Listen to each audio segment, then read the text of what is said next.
بسم اللہ الرحمن الرحیم۔ حضرت اسماء رضی اللہ تعالی عنہا سے روایت ہے کہ آپ صلی اللہ علیہ وآلہ وسلم نے مجھ سے فرمایا، صدقہ و خیرات کو مت روکو وگرنہ تم پر بندش کر دی جائے گی۔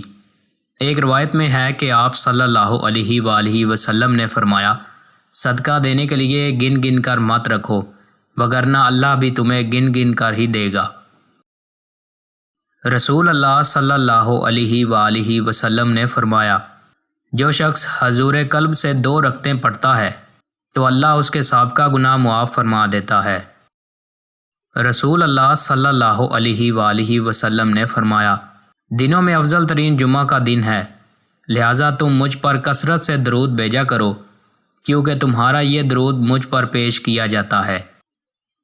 حضرت امام جعفر صادق علیہ السلام نے فرمایا، 3 لوگ 3 مقامات پر پہچانے جاتے ہیں، حلیم اور برباد غصہ کے وقت، بہادر جنگ کے وقت اور بھائی ضرورت کے وقت پہچانا جاتا ہے۔ دوستو، مزید اچھی ویڈیوز کے لیے ہمارے چینل کو سبسکرائب لازمی کریں۔ بہت شکریہ۔